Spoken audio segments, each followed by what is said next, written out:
श्रीगणेशाय नमः। नारदुवाच प्रणम्य शिरसा देवं गौरीपुत्रं विनायकं भक्तवासस्मरे नित्यम् आयुकामार्थसिद्धये।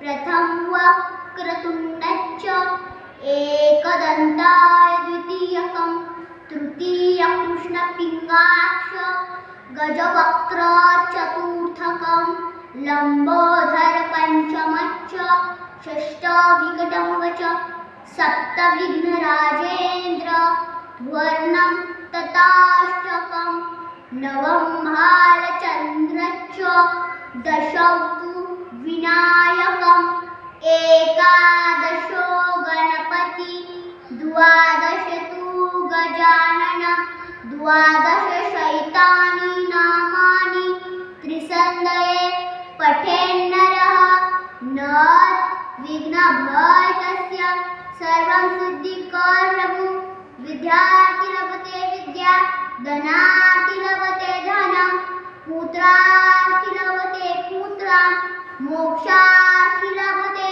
गति। जपेल गणपति स्तोत्रं षष्ठाभिमाश फलमते संवत्सरेत सिद्धि च लभते नात्र संशय। अष्टभ्यो ब्रह्मणेश्वर ऋत्वाय समर्पयेत् इति श्री नारद पुराणे संकटमासे श्री गणपती स्तोत्रम संपूर्णम। तर बघा किती छान असं चिमुकलीने आपल्याला गणपती स्तोत्र हे म्हणून दाखवलं. तर धन्यवाद.